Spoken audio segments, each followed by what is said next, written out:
साल 1983 1983 में इंडिया ने जीता क्या? इंडिया ने जीता क्रिकेट का world cup for the first time. ये बात होती है इंडिया की, ठीक है। जब हम सब क्रिकेट प्रेमी क्रिकेट देखने में बिजी थे, ठीक है, तभी वहां पे कुछ इंटेलिजेंट लोग दूसरा काम कर रहे थे आपके वेस्ट में। उन्हीं एक इंटेलिजेंट लोग में एक नाम हम पढ़ते हैं, मिस्टर हॉवर्ड गार्डनर का। मिस्टर हॉवर्ड गार्डनर ने क्या निकाला था? इन्होंने निकाला था बुद्धि के बारे में, ठीक है, यानी कि मल्टीपल इंटेलिजेंस। मल्टीपल इंटेलिजेंस की थ्योरी किसने दी है? बहुबुद्धि का सिद्धांत किसने दिया है? मिस्टर एच गार्डनर ने। शुरुआत कैसे होती है? पहले हमारे पास क्या था? इंटेलिजेंस के लिए केवल एक ही फैक्टर था, बुद्धि के लिए केवल एक ही फैक्टर था, और वो क्या था? वो था केवल जी फैक्टर। लेकिन मिस्टर गार्डनर अपनी पुस्तक कब लिखी? पुस्तक लिखी उन्होंने 1983 में। इस पुस्तक का नाम था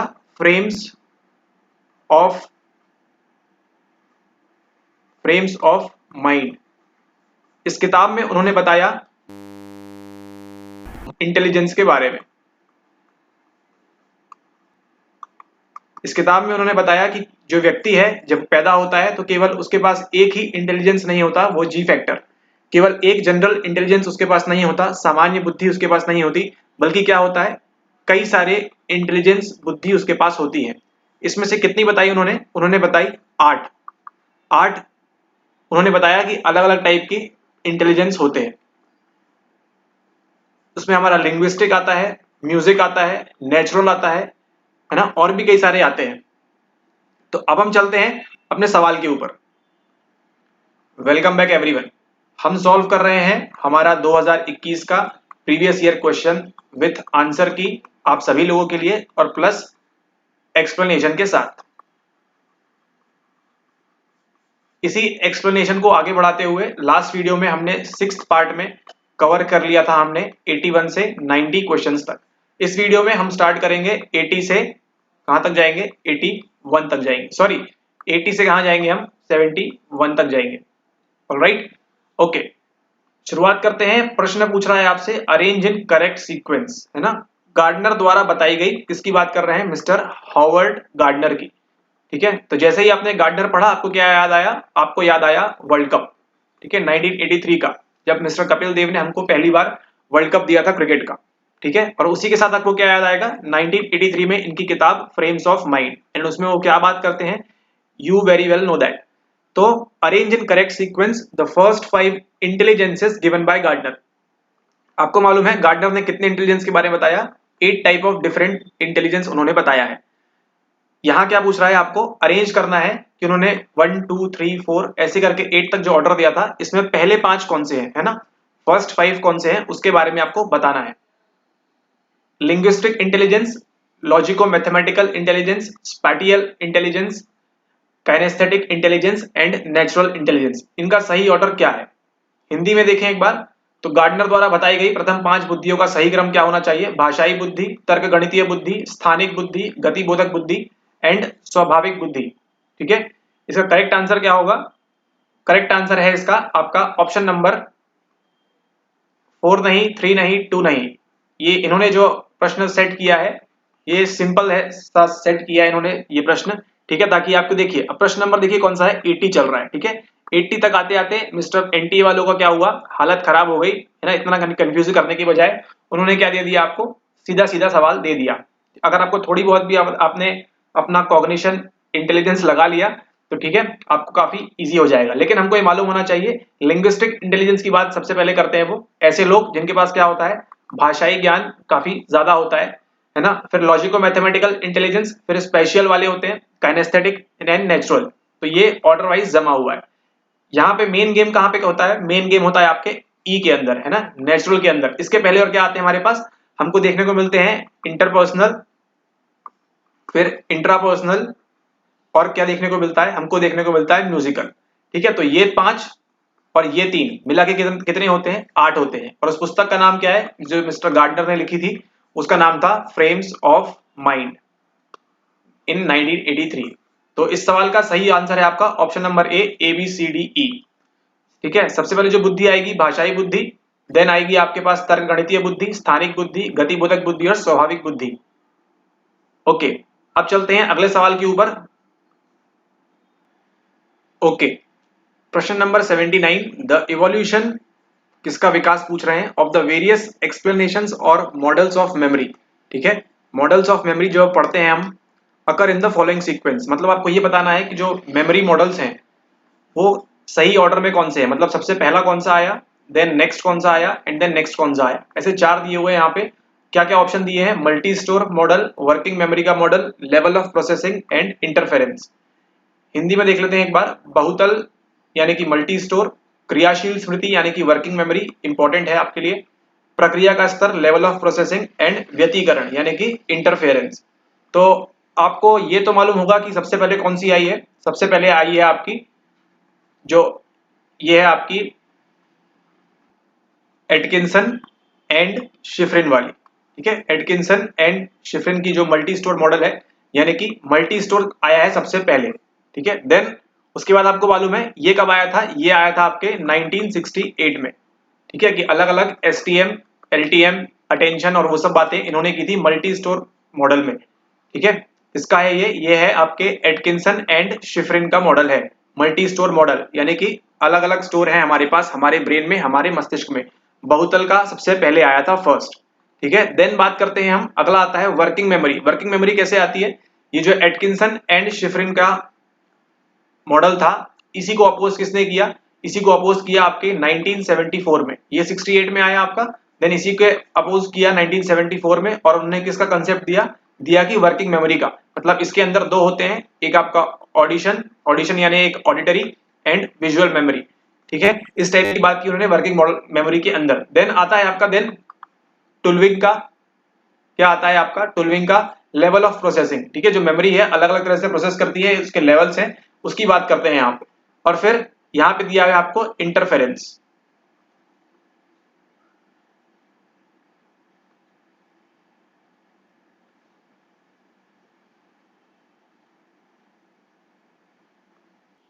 लेकिन जैसे ही आप इंटरफेरेंस में पहुंचते हैं आपको समझ में नहीं आता है।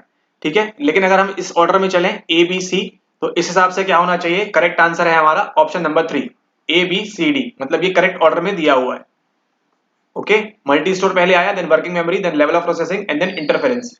लेकिन क्या ऐसा है, ऐसा बिल्कुल नहीं है, एक बड़ा नो। क्यों, क्योंकि हमको पढ़ना है सबसे पहले मिस्टर जॉन ए बर्गस्ट्रॉइम के बारे में। ठीक है, जॉन ए बर्गस्ट्रॉइम कौन है, जिन्होंने बताया था इंटरफेरेंस थ्योरी के बारे में। इंटरफेरेंस थ्योरी के बारे में इन्होंने बताया कि हम जो इंटरफेयर होता है हमारी मेमोरी में, है ना, ए में जो हमने मेमोरी में स्टोर किया था, एंड जब हम बी को रजिस्टर करेंगे या रिकॉल करेंगे तो क्या होगा, इंटरफेरेंस होता है मेमोरी का, और वहीं से कंसेप्ट आता है आपके रेट्रोएक्टिव एंड प्रोएक्टिव इंटरफेरेंस का। ओके, तो ये जो इंटरफेरेंस की थ्योरी है, ये है आपकी सबसे पुरानी, ओल्डेस्ट। ये डेट करती है आपके कब, डेट करती है आपके डेटिंग 1892 के आसपास। ठीक है, एग्जैक्ट डेट तो नहीं कह सकते, लेकिन हाँ फिर भी उसी डेट के आसपास, 1892 के आसपास मिस्टर जॉन ए बर्गस्ट्रॉइम ने क्या बताया था, उन्होंने बताया था कि इंटरफेरेंस होता है हमारी मेमोरी के अंदर। ठीक है, तो 1892 का सबसे पहले आया था आपकी इंटरफेरेंस मॉडल ऑफ मेमोरी। इस बात को आज तक अगर आपको नहीं मालूम था तो इसको आप ध्यान रखें, नोट कर लें। ठीक है, इंटरफेरेंस मॉडल जो है वो किसने बताया था, जॉन ए बर्गस्ट्रॉइम ने कब बताया था, 1892 के आसपास। ठीक है, तो यहां हमने क्या पढ़ा था, यहां हमने पढ़ा था 1968। ठीक है, तो अब यहां देखिए सबसे पहले कौन सा आया है, सबसे पहले आया आपका डी। तो डी के जैसे ही हम आते हैं हमारे पास बचते हैं दो ऑप्शन। ठीक है, या तो डी ए सी बी, ठीक है, या फिर डी सी बी ए। लेकिन हमको मालूम है डी तो करेक्ट है, एंड देन 1968 में क्या आया था, मल्टी स्टोर मॉडल, मतलब ये भी सही है। कंफ्यूज कहाँ किया है आपको, कंफ्यूज किया है आपको, केवल इतना मालूम होना चाहिए, नेट वाले इतना आपसे चाह रहे हैं, यूजीसी इतना चाह रहा है आपसे कि आपको केवल इतना मालूम होना चाहिए कि मल्टी स्टोर पहले आया या फिर आपकी लेवल ऑफ प्रोसेसिंग पहले आई। मतलब आपका एटकिंसन एंड शिफ्रिन का मॉडल पहले आया या फिर टुलविंग का मॉडल पहले आया। ओके, ये तो आपको आपके डीप नॉलेज से ही मालूम पड़ेगा। ठीक है, ये आपके संपूर्ण ज्ञान से ही मालूम पड़ेगा, अगर आपने पढ़ा है अच्छे से तो। नहीं पढ़ा है तो कोई दिक्कत नहीं, हमारे साथ पढ़िए। ठीक है, तो ये तो आपका इंटरफेरेंस अगर आपने डिकोड कर लिया कि ये सबसे पहले आया था, तो क्या होगा, आपको ये मालूम है कि 1968 में क्या आया था, आपका मल्टी स्टोर मॉडल आया था। ओके, देन जो लेवल ऑफ प्रोसेसिंग है ये कब आता है हमारे पास, ये लेके आते हैं मिस्टर टुल्विंग 1975 में। इसी के साथ हमारा करेक्ट आंसर क्या होता है, करेक्ट आंसर होता है हमारा ऑप्शन नंबर 1 DACB। ठीक है, सबसे पहले आएगा आपका इंटरफेरेंस, देन आएगा आपका कौन सा, मल्टी स्टोर, देन आएगा आपका level of processing, and then आएगा आपका वर्किंग मेमोरी का मॉडल, DACB। ये कब आता है, डी आता है आपका 1892 में, फिर नेक्स्ट ए कब आता है, ए आता है 1968 में, ये कब आता है, सी आता है आपके 1975 में, और जो वर्किंग मेमोरी का मॉडल है इसको डिस्कस किया था उन्होंने कब, 1974 में। थोड़ा सा यहाँ पे कंफ्यूजन है, लेकिन अगर हमको यूजीसी नेट ने आंसर DACB दिया है तो हम इसको ही कंसिडर करके चलेंगे। आप भी ध्यान रखिए, सबसे पहले इंटरफेरेंस थ्योरी आएगी, देन आपकी मल्टी स्टोर आएगी, देन आपकी लेवल ऑफ प्रोसेसिंग आएगी, एंड देन वर्किंग मेमोरी का कंसेप्ट आएगा। इसी के साथ 78 नंबर का हमने करेक्ट आंसर डिकोड कर लिया है। अब चलते हैं अगले सवाल की ओर, प्रश्न नंबर 78। प्रश्न नंबर 78 में थोड़ा सा पेन का कलर चेंज कर लेते हैं। प्रश्न नंबर 78 में पूछ रहा है आपसे, निम्नलिखित सहसंबंधों को उनके संबंध की क्षमता के आधार पर आरोही क्रम में व्यवस्थित कीजिए। सबसे पहले आपको यह मालूम होना चाहिए डिफरेंस कि आरोही क्या होता है, अवरोही क्या होता है। ठीक है, ये आरोही किसी लड़की का नाम नहीं है। दिया है आपको -0.75, -0.30, 0.40 एंड 0.68। ठीक है, सबसे पहले आपको यह भी मालूम होना चाहिए कि सहसंबंध होता क्या है, जिसे हम कहते हैं कोरिलेशन। ठीक है, सहसंबंध एक वेरिएबल है, उसका दूसरे वेरिएबल से क्या रिलेशन है, क्या सहसंबंध है, उसको हम देखते हैं हमारे सहसंबंध के अंदर। एक बार इसको देख लेते हैं इंग्लिश में। Arrange the following correlations in ascending order. ठीक है, आरोही मतलब क्या होता है आपका, असेंडिंग ऑर्डर, मतलब सबसे कम वाला पहले आएगा, देन उससे ज्यादा वाला, देन इस तरह से उसका हायरार्की बढ़ती जाएगी। In terms of their strength of relationship, है ना, स्ट्रेंथ ऑफ रिलेशनशिप, इन जो कोरिलेशन है ए वेरिएबल बी वेरिएबल, इन दोनों के बीच की जो स्ट्रेंथ है ना, उसका असेंडिंग ऑर्डर पूछ रहा है आपसे। यानी कि जो जीरो के जितना पास होगा, इस तरह से बनती है वो स्केल, +1.0, और यहाँ पे क्या होगा, -1.0। तो जीरो के जितना पास रहेगा, ठीक है, आपका पॉइंट उतना क्या रहेगा, वो वीक रहेगा। एंड +1.0 या फिर -1.0 के जितना पास रहेगा वो क्या रहेगा, वो उतना ही स्ट्रॉन्ग रहेगा। ओके, तो सबसे पहले देखते हैं हम जीरो के नियरेस्ट क्या है। इनमें से जीरो के नियरेस्ट क्या है हमारा, -0.30। ठीक है, मतलब बी, तो हमने इसको डिकोड कर लिया, इसको हमने कैंसिल कर दिया, मतलब बी आएगा सबसे पहले। देन नेक्स्ट हमारे पास सी और डी में हमको कंफ्यूज किया है। ठीक है, सी और ए में कंफ्यूज किया है, माइनस से। ठीक है, माइनस प्लस से कोई मतलब नहीं है, आपको केवल वैल्यू देखनी है कि जीरो के पास कौन सी आएगी एंड जीरो से दूर कौन सी आएगी। देन उसके बाद क्या है हमारे पास, -0.30।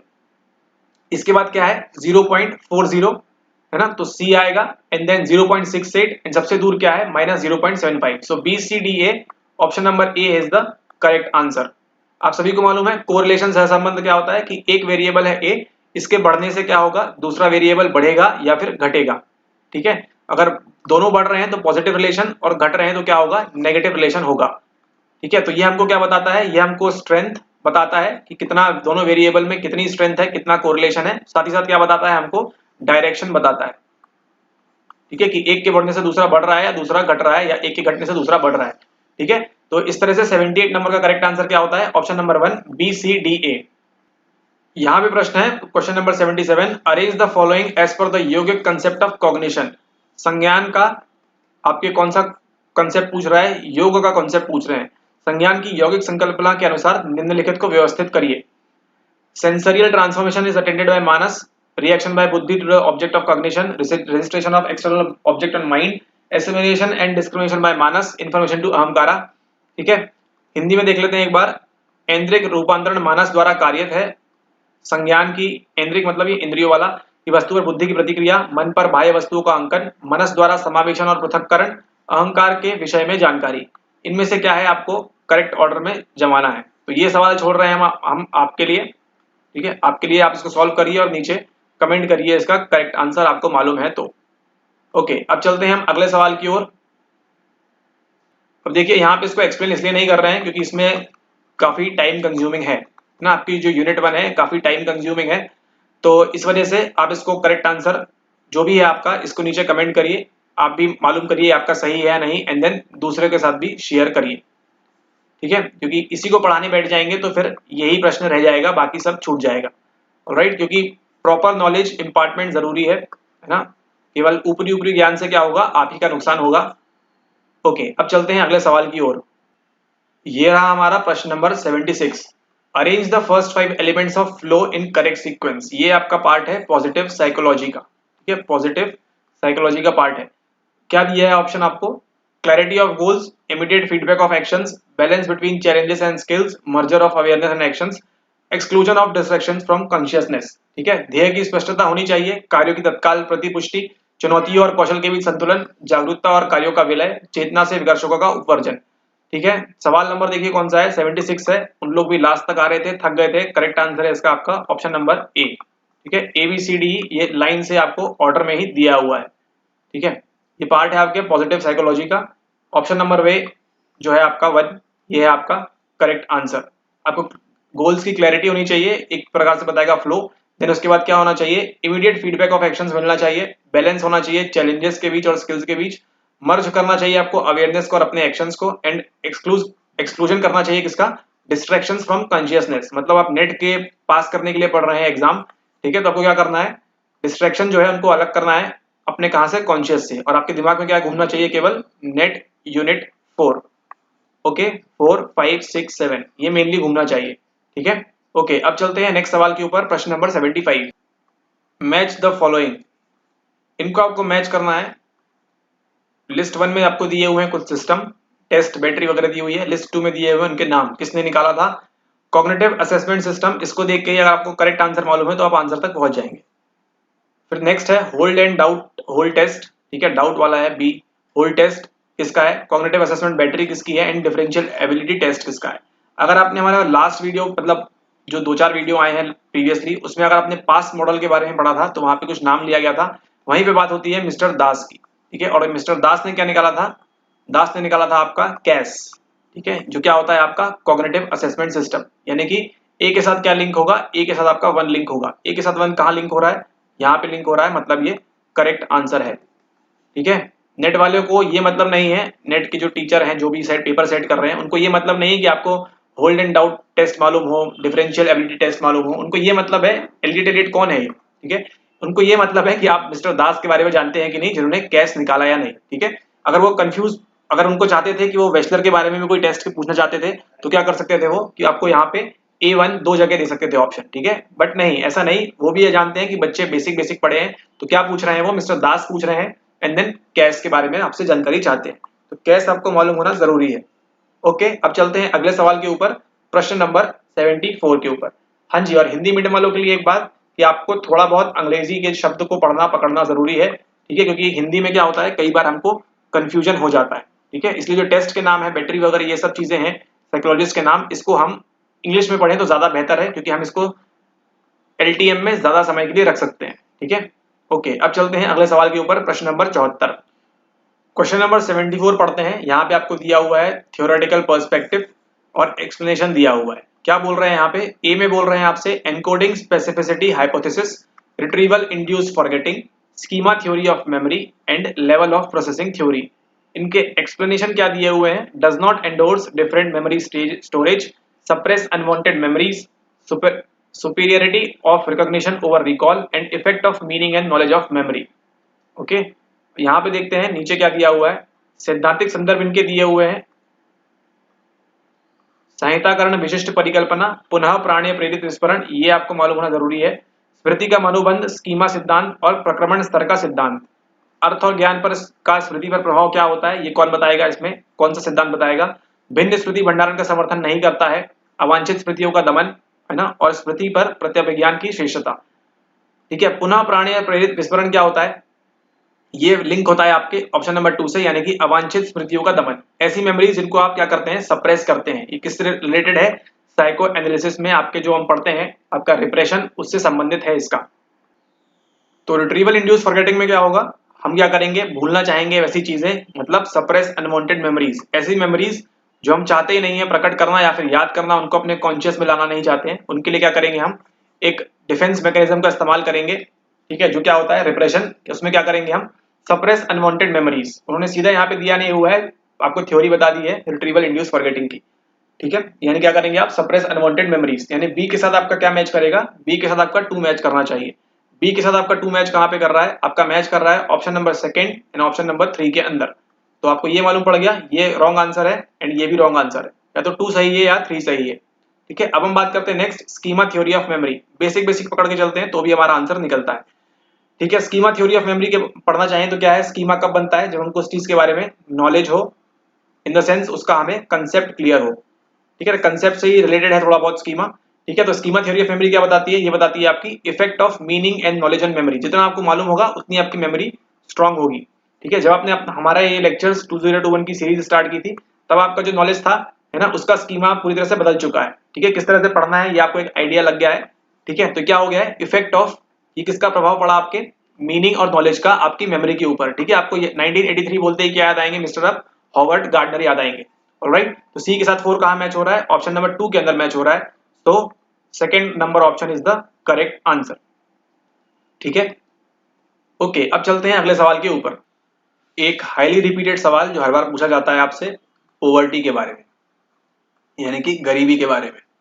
आज इस कॉन्सेप्ट को अच्छे से समझ लीजिए, स्टोर कर लीजिए, नोट कर लीजिए, ताकि आपको अगर 2022 में एग्जाम में सवाल आता है तो आपको इजीली बन जाए।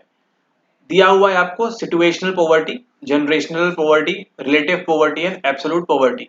Not equipped with tools to move out, not able to meet the average standard of society, scarcity of necessities like shelter, running water and food, caused by environmental disasters, divorce and other issues like poor health।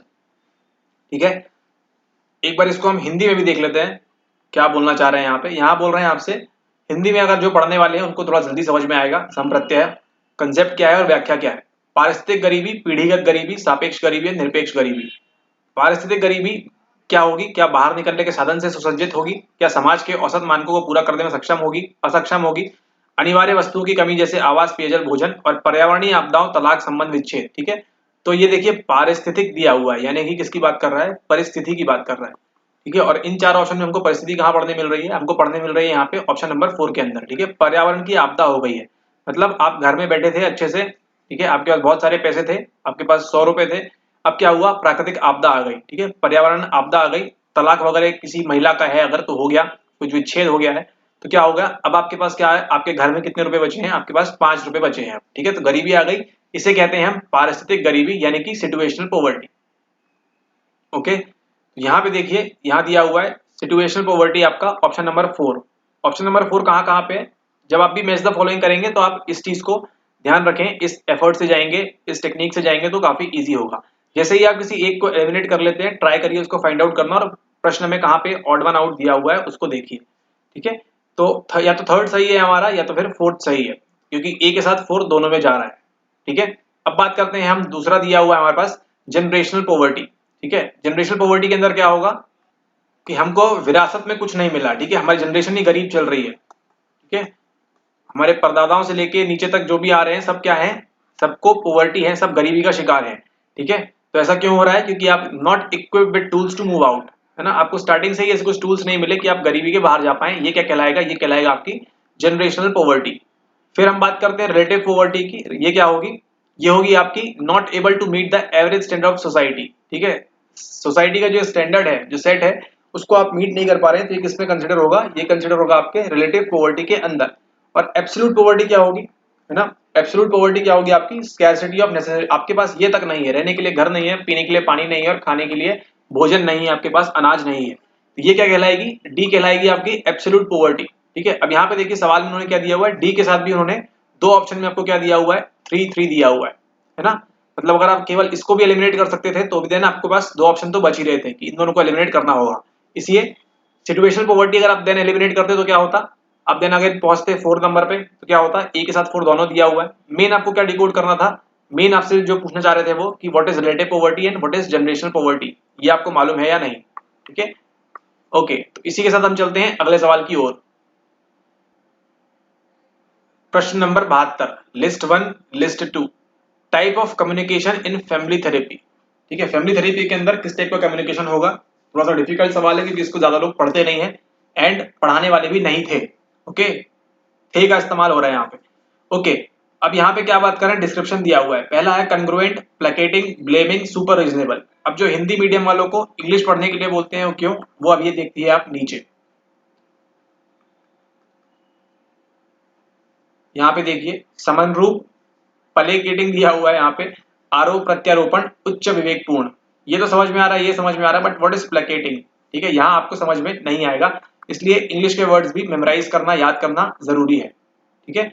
यहाँ आपको दिया हुआ है आत्म महत्व को हवा में रखना, दूसरों को अपने से ऊपर रखना, संसार को वस्तु पर रखता और धैर्य से देखना, जुड़े होने के भाव के साथ साथ प्रचुर लचीलापन, आपको यहाँ पे मैच द फॉलोइंग करना है, ठीक है। इसमें क्या होगा आपका आरोप प्रत्यारोपण, यानी कि क्या करेंगे आप, ब्लेम करेंगे, ठीक है, ब्लेमिंग स्टार्ट करेंगे आप। तो जब आप ब्लेमिंग करेंगे तो क्या करेंगे आप, carries an air of self importance, आपको लगेगा कि मैं सर्वोपरि हूं, ठीक है ना। आत्म महत्व को की हवा में रहना, आपको ये लगता है कि आप क्या कर रहे हैं, आरोप प्रत्यारोपण के अंदर आत्म महत्व की हवा में रहना, ठीक है। फिर नेक्स्ट क्या आता है, नेक्स्ट है आपका प्लेकेटिंग या फिर प्लेकेटिंग है आपका, ठीक है। ये क्या होता है, ये होता है अपना दूसरों को अपने से ऊपर रखना, ठीक है। आप पर्सन है ए, लेकिन आप क्या जानते हैं बाकी जो B C D E F G हैं उनसे ऊपर आप खुद को रखते हैं, ये क्या है, ये एक प्रकार की प्लेकेटिंग है, ठीक है, दूसरों को अपने से ऊपर रखना। तो सी के साथ 1 एंड बी के साथ 2 कहाँ जा रहा है, सी के साथ 1 यहाँ जा रहा है बट बी के साथ 2 यहीं पे जा रहा है, तो ऑप्शन नंबर 3 आप क्या है, आपका करेक्ट आंसर है ना। समान रूप में क्या आएगा आपका, ए के साथ 4, देन जुड़े होने के भाव के साथ साथ प्रचुर लचीलापन, एंड देन आपका डी के साथ 3, उच्च विवेकपूर्ण में क्या जाएगा, उच्च विवेकपूर्ण में क्या होगा आपका संसार को वस्तु पर रखता और धैर्य से देखना, ठीक है। एक बार इंग्लिश वालों के लिए भी देख लेते हैं, यहाँ पे दिया है कॉन्ग्रुएंट में क्या जाएगा आपका, reasonably flexible with a sense of connection, placating में placing others above oneself, blaming के अंदर carries an air of self importance, and then super reasonable में आपका seeing the world with a lens of objectivity and coolness. इसी के साथ हम चलते हैं अगले प्रश्न के ऊपर, प्रश्न नंबर 71। ओके, हम पहुंच चुके हैं प्रश्न नंबर 71 के ऊपर। यहाँ दिए हैं आपको सोशल साइकोलॉजी के कुछ कंसेप्ट्स और उनके एक्सप्लेनेशंस। पहला दिया है इलेबोरेशन लाइक्लीहुड मॉडल, दूसरा दिया है रियलिस्टिक कॉन्फ्लिक्ट थ्योरी, फिर दिया है ग्लास क्लिफ, एंड फिर दिया है आपको स्किज्म।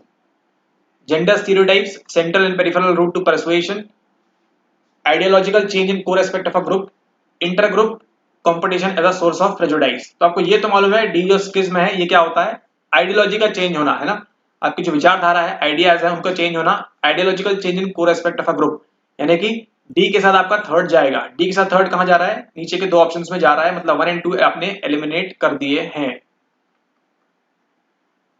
अब यहाँ पे देखिए, यहाँ पे क्या दिया हुआ है, विवर्धन संभावना प्रतिमान, इसको आपको समझने अगर बैठेंगे तो ही आपका प्रश्न छूट जाएगा, लेकिन जैसे ही आप पढ़ते हैं इलेबोरेशन लाइक्लीहुड तो क्या आएगा आपको, चीजें आपका जो आपके निमोनिक स्कीमा वगैरह है वो स्टार्ट हो जाएंगे एक्शन में, ठीक है। तो ये है। देन वास्तविक द्वंद्व का सिद्धांत, ग्लास क्लिफ दिया हुआ है यहाँ पे, ग्लास क्लिफ, ग्लास क्लिफ से आपको याद आना चाहिए ग्लास सीलिंग। ग्लास सीलिंग कहाँ पे होती है, मेल्स एंड फीमेल्स के बीच में, पुरुष एंड महिला के बीच सीलिंग होती है जो, ठीक है, उसकी बात करेंगे थोड़ी देर में।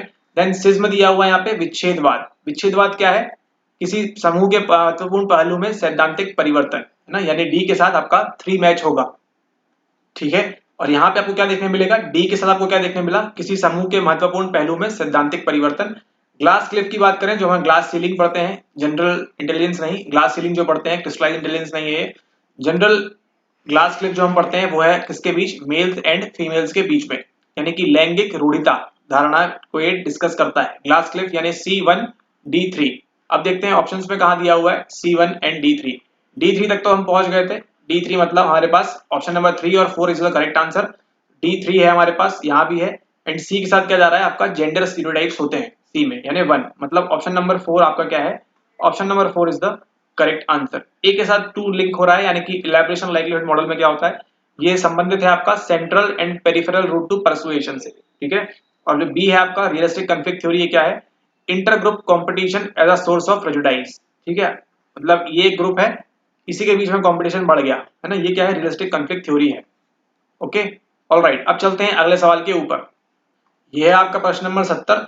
सूची 1 के साथ सूची 2 का मिलान कीजिए, सूचकांक दिए हुए हैं आपको, ठीक है, और परीक्षण दिए हुए हैं कौन सा, OATB, MCMI, MMPI, रोसार्च, रोसार्क क्या लिखा है, रोसार्क, रॉरशार्च होता है, रॉरशार्च स्याही धब्बा परीक्षण, ठीक है, इंक ब्लॉट टेस्ट की बात हो रही है, ऑप्शन में आपको दिया हुआ है समायोजी न्यूनता सूचकांक, सत्य अनुक्रिया असंगति, प्रकटीकरण सूचकांक और सार्वभौम सूचकांक। इंडेक्स की बात हो रही है यहाँ पे, एक बार देख लेते हैं। यहाँ पे लिस्ट इंडाइसेस दिए हुए हैं और टेस्ट दिया हुआ है, कौन सा टेस्ट कौन सा इंडाइसेस शो करता है।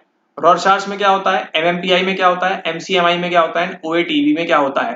ठीक है, यूनिवर्सल इंडेक्स कहाँ शो होगा, डिस्क्लोजर इंडेक्स कहाँ शो होगा, ट्रू रिस्पॉन्सी इनकंसिस्टेंसी कहाँ होगी, and then coping deficit index कहाँ पे होगा। ठीक है, तो ये है हमारा प्रश्न नंबर 70। इसका आंसर अगर आपको मालूम है तो आंसर करिए, लेकिन हम 71 तक बोला था, 71 to 80। अब ये जो 70 प्रश्न है इसको डिस्कस करेंगे हम नेक्स्ट वीडियो में। ओके, तो अगर आपको आंसर मालूम है तो please comment down below, comment करिए, एंड देन अगले वीडियो में आप चेक करिएगा कि आपका आंसर सही है या नहीं। ओके, ठीक है, मिलते हैं आपसे अगले वीडियो में। आपकी जो डेट है यूडीसी नेट साइकोलॉजी की, वो आ चुकी है आपकी 12 जुलाई को। ठीक है, तो आज 4 तारीख है, 4 तारीख से लेके आपके पास लगभग 8 दिन या 7 दिन बचे हुए हैं। तो इसमें आप अच्छे से प्रिपेयर करें, अपनी सारी यूनिट्स को पक्का करें। 2021 का पेपर तो आप देख ही रहे हैं, इससे तो काफ़ी हेल्प हो रही होगी, तो इसको प्रिपेयर करें और जो डिफिकल्टी वगैरह आ रही है उसको भी सॉल्व करें जल्दी से जल्दी। ठीक है, एंड 12 तारीख को खुशी खुशी जाए अच्छे से, बिना फियर के, बिना घबराहट के, एंड देन अच्छा अपना 100% पूरी सेल्फ एफिकेसी के साथ आपको एग्जाम देना है। ठीक है, डरना नहीं है, जस्ट एक एग्जाम है, छोटा सा एग्जाम है, आप लोगों के लिए कोई बड़ी बात नहीं है। ठीक है, not a big deal. All right, see you soon, take care, period.